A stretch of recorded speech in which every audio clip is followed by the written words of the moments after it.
Hello everyone, how are you? This is day 71, reading the Bible in 1 year. Joshua chapter 5, 6, 7, and 8. Let's read together. Now when the Amorite kings west of the Jordan and all the Canaanite kings along the coast heard how the Lord had dried up the Jordan before the Israelites until they had crossed over, their hearts melted in fear, and they no longer had the courage to face the Israelites. At that time, the Lord said to Joshua, "Make flint knives and circumcise the Israelites again." So Joshua made flint knives and circumcised the Israelites at Gebith Haraloth.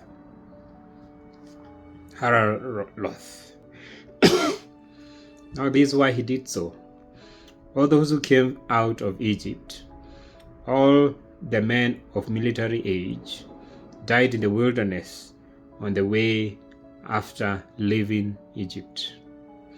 All the people that came out had been circumcised, but all the people born in the wilderness during the journey from Egypt had not. The Israelites had moved about in the wilderness 40 years, until all the men who were of military age when they left Egypt had died, since they had not obeyed the Lord. For the Lord had sworn to them that they would not see the land he had solemnly promised their ancestors to give us, a land flowing with milk and honey. So he raised up their sons in their place, and these were the ones Joshua circumcised. They were still uncircumcised because they had not been circumcised on the way. And after the whole nation had been circumcised, they remained where they were in camp until they were healed. Then the Lord said to Joshua, "Today I have rolled away the reproach of Egypt from you." So the place has been called Gilgal to this day. On the evening of the 14th day of the month, while camped at Gilgal on the plains of Jericho, the Israelites celebrated the Passover. The day after the Passover, that very day they ate some of the fruit of the land, and leavened bread and roasted grain. The manna stopped the day after they ate this food from the land. There was no longer any manna for the Israelites, but that year they ate the produce of Canaan. Now when Joshua was near Jericho, he looked up and saw a man standing in front of him with a drawn sword in his hand. Joshua went up to him and asked, "Are you for us or for our enemies?" "Neither," he replied, but as commander of the army of the Lord I have now come." Then Joshua fell face down to the ground in reverence and asked him, "What message does my Lord have for his servant?" The commander of the Lord's army replied, "Take off your sandals, for the place where you are standing is holy." And Joshua did so. Chapter 6.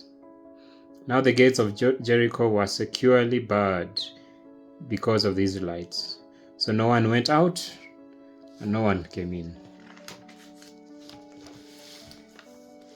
Then the Lord said to Joshua, "See, I have delivered Jericho into your hands, along with its king and its fighting men. March around the city once with all the armed men. Do this for 6 days. Have 7 priests carry trumpets of ram's horns in front of the ark. On the 7th day, march around the city 7 times, with a priest blowing the trumpets. When you hear them, sound a long blast on the trumpets. Have the whole army give a loud shout. Then the wall of the city will collapse, and the army will go up everyone straight in. So Joshua, son of Nun, called the priests and said to them, "Take up the ark of the covenant of the Lord, and have 7 priests carry trumpets in front of it." And he ordered the army, "Advance, march around the city, with an armed guard going ahead of the ark of the Lord." When Joshua had spoken to the people, the 7 priests carrying the 7 trumpets before the Lord went forward, blowing their trumpets, and the ark of the Lord's covenant followed them. The armed guard marched ahead of the priests, who blew the trumpets, and the rear guard followed the ark. All this time the trumpets were sounding, but Joshua had commanded the army, "Do not give a war cry. Do not raise your voices. Do not say a word until the day I tell you to shout. Then shout." So he had the ark of the Lord carry around the city, circling it once. Then the army returned to camp and spent the night there. Joshua got up early the next morning, and the priests took up the ark of the Lord. The 7 priests carrying the 7 trumpets went forward, marching before the ark of the Lord and blowing the trumpets. The armed men went ahead of them, and the rear guard followed the ark of the Lord, while the trumpets kept sounding. So on the second day they marched around the city once and returned to the camp. They did this for 6 days.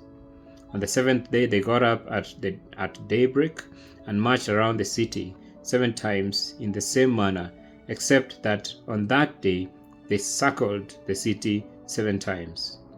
The 7th time around, when the priest sounded the trumpet blast, Joshua commanded the army, "Shout, for the Lord has given you the city.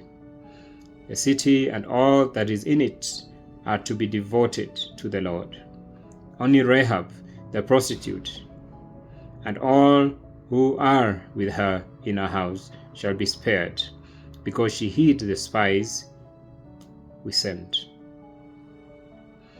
But keep away from the devoted things, so that you will not bring about your own destruction by taking any of them. Otherwise, you will make the camp of Israel liable to destruction and bring trouble on it. All the silver and gold and the articles of bronze and iron are sacred to the Lord and must go into his treasury." When the trumpet sounded, the army shouted, and at the sound of the trumpet, when the men gave a loud shout, the wall collapsed. So everyone charged straight in, and they took the city. They devoted the city to the Lord and destroyed with the sword every living thing in it, men and women, young and old, cattle, sheep, and donkeys. Joshua said to the 2 men who had spied out the land, "Go into the prostitute's house and bring her out, and all who belong to her, in accordance with your oath to her." So the young men who had done the spying went in and brought out Rahab, her father and mother, her brothers and sisters, and who belonged to her. They brought out her entire family and put them in a place outside the camp of Israel. Then they burned the whole city and everything in it, but they put the silver and gold and the articles of bronze and iron into the treasury of the Lord's house. But Joshua spared Rahab, the prostitute, with her family and all who belonged to her, because she hid the men Joshua had sent as spies to Jericho. And she lives among the Israelites to this day. At that time, Joshua pronounced this solemn oath: "Cursed before the Lord is the one who undertakes to rebuild this city, Jericho. At the cost of his firstborn son, he will lay its foundations. At the cost of his youngest, he will set up its gates. So the Lord was with Joshua, and his fame spread throughout the land. Chapter 7. But the Israelites were unfaithful in regard to the devoted things. Achan, son of Carmi, the son of Zimri, the son of Zerah, of the tribe of Judah, took some of them. So the Lord's anger burned against Israel. Now Joshua sent men from Jericho to Ai, which is near Beth Aven, to the east of Bethel, and told them, "Go up and spy out the region." So the men went up and spied out Ai. When they returned to Joshua, they said, "Not all the army will have to go up against Ai. Send 2,000 or 3,000 men to take it, and do not weary the whole army, for only a few people live there." So about 3,000 went up, but they were routed by the men of Ai, who killed about 36 of them. They chased the Israelites from the city gate as far as the stone quarries and struck them down on the slopes. At this the hearts of the people melted in fear and became like water. Then Joshua tore his clothes and fell face down to the ground before the ark of the Lord, remaining there till evening. The elders of Israel did the same, and sprinkled dust on their heads. And Joshua said, "Alas, Lord, alas, sovereign Lord, why did you ever bring these people across the Jordan to deliver us into the hands of the Amorites to destroy us? If only we had been content to stay on the other side of the Jordan.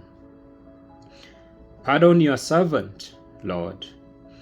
What can I say, now that Israel has been routed by its enemies? The Canaanites and the other people of the country will hear about this, and they will surround us and wipe out your name from the earth. What will you do for your own great name?" The Lord said to Joshua, "Stand up. What are you doing down on the face? Israel has sinned. They have violated my covenant, which I commanded them to keep. They have taken some of the devoted things, they have stolen, they have lied, they have put them with their own possessions. That is why the Israelites cannot stand against their enemies. They turn their backs and run because they have been made liable to destruction. I will not be with you anymore, unless you destroy whatever among you is devoted to destruction. Go consecrate the people. Tell them, consecrate yourselves in preparation for tomorrow. For this is what the Lord, the God of Israel, says. There are devoted things among you, Israel. You cannot stand against your enemies until you remove them. In the morning, present yourselves tribe by tribe.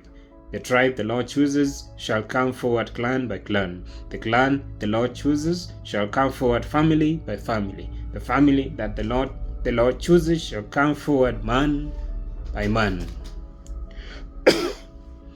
Whoever is caught with the devoted things shall be destroyed by fire, along with all that belongs to him. He has violated the covenant of the Lord and has done an outrageous thing in Israel. Early the next morning, Joshua had Israel come forward by tribes, and Judah was chosen. The clans of Judah came forward, and Zerahites were chosen. He had the clan of Zerahites come forward by families, and Zimri was chosen. Joshua had his family come forward, man by man, and Achan, son of Carmi, was the son of Zimri, the son of Zerah, of the tribe of Judah, was chosen. Then Joshua said to Achan, "My son, give glory to the Lord, the God of Israel, and honor him. Tell me, what you have done. Do not hide it from me." Achan replied, "It is true. I have sinned against the Lord, the God of Israel. This is what I have done when I saw in the plunder a beautiful robe from Babylonia, 2,000 shekels of silver and a bar of gold weighing 50 shekels. I coveted them and took them. They are hidden in the ground inside my tent with the silver underneath." So Joshua sent messengers, and they ran to the tent, and there it was, hidden in his tent, with the silver underneath. They took the things from the tent, brought them to Joshua and all the Israelites, and spread them out before the Lord. Then Joshua, together with all Israel, took Achan, son of Zerah, the silver, the robe, the gold bar, his sons and daughters, his cattle, donkeys, sheep, his tent, and all that he had, to the valley of Achor. Joshua said, "Why have you brought this trouble on us? The Lord will bring trouble on you today." Then all Israel stoned him, and after they had stoned the rest, they burned them. Over Achan they heaped up a large pile of rocks, which remains to this day. Then the Lord turned from its fierce anger. Therefore that place has been called the Valley of Achor ever since. Chapter 8. That's really sad. Chapter 8. Then the Lord said to Joshua, "Do not be afraid, do not be discouraged. Take the whole army with you, and go up and attack Ai. For I have delivered into your hands the king of Ai, his people, his city, and his land. You shall do to Ai and its king as you did to Jericho and its king, except that you may carry off their plunder and livestock for yourselves. Set an ambush behind the city." So Joshua and the whole army moved out to attack Ai. He chose 30,000 of his best fighting men and sent them out at night with these orders. Listen carefully. You are to set an ambush behind the city. Don't go very far from it. All of you be on the alert. I and all those with me will advance on the city. And when the men come out against us, as they did before, we will flee from them. They will pursue us until we have lured them away from the city. So we'll say, from the city, for they will say, they are running away from us as they did before. So when we flee from them, you are to rise up from the ambush and take the city. The Lord your God will give it to you, to your hand. When you have taken the city, set it on fire. Do what the Lord has commanded. Do it. See to it. You have my orders. Verse 9. Then Joshua sent them off. They went to the place of ambush and lay in wait between Bethel and Ai, the west of Ai. But Joshua spent that night with the people. Early the next morning Joshua mustered his army, and he and the leaders of Israel marched before them to Ai. The entire force that was with him marched up and approached the city and arrived in front of it. They set up north of Ai with the valley between them and the city. Joshua had taken about 5,000 men and set them in ambush between Bethel and Ai, to the west of the city. So the soldiers took up their positions with the main camp to the north of the city, and they ambushed the west of it. That night Joshua went into the valley. When the king of Ai saw this, he and all the men of the city hurried out early in the morning to meet Israel in battle at a certain place overlooking the Arabah. But he did not know that an ambush had been set against him behind the city. Joshua and all Israel let themselves be driven back before them, and they fled toward the wilderness. All the men of Ai were called to pursue them, and they pursued Joshua and were lured away from the city. Not a man remained in Ai or Bethel who did not go after Israel. They left the city open and went in pursuit of Israel. Then the Lord said to Joshua, "Hold out toward Ai the javelin that is in your hand, for into your hand I will deliver the city."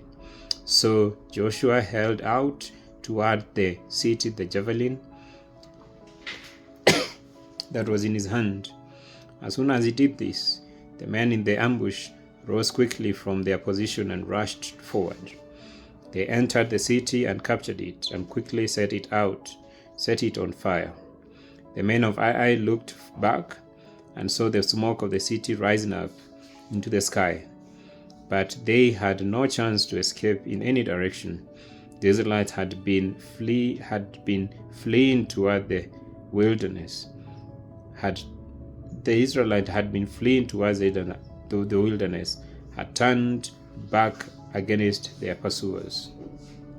For when Joshua and all Israel saw that the ambush had taken the city and that smoke was going up from it, they turned around and attacked the men of Ai.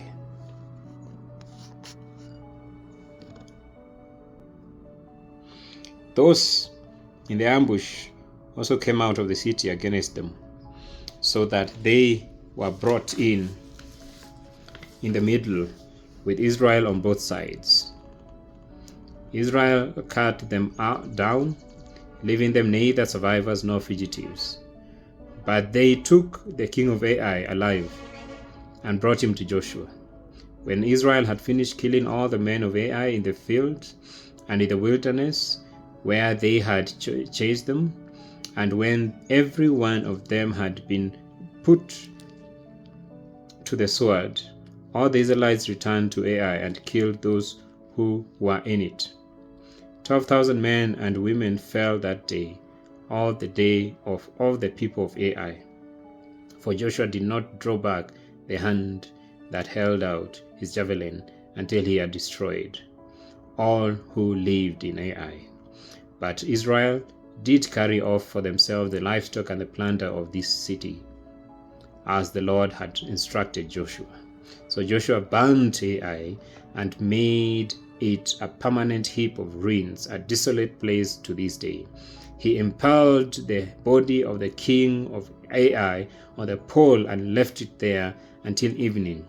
At sunset, Joshua ordered them to take the body from the pole and throw it down at the entrance of the city gate, and they raised a large pile of rocks over it, which remains to this day. Wow. Then Joshua built on Mount Ebal an altar to the Lord of Israel, as Moses, the servant of the Lord, had commanded the Israelites. He built it according to what is written in the book of the law of Moses, an altar of uncut stones, on which no iron tool had been used. On it they offered to the Lord burnt offerings and sacrificed fellowship offerings. There, in the presence of the Israelites, Joshua wrote on stones a copy of the law of Moses. All the Israelites, with their elders, officials, and judges, were standing on both sides of the ark of the covenant of the Lord, facing the Levitical priests who carried it. Both the foreigners living among them and native-born were there. Half of the people stood in front of the Mount Gerizim, and half of them on Mount Ebal, as Moses, the servant of the Lord, had formerly commanded when he gave instructions to bless the people of Israel. Afterward, Joshua read all the words of the law, the blessings and the curses, just as it is written in the book of the law. There was not a word of all that Moses had commanded that there was not a word of all that Moses had commanded that Joshua did not read to the whole assembly of Israel, including the women and children and the foreigners who lived among them. So we'll pick it up tomorrow from chapter 9.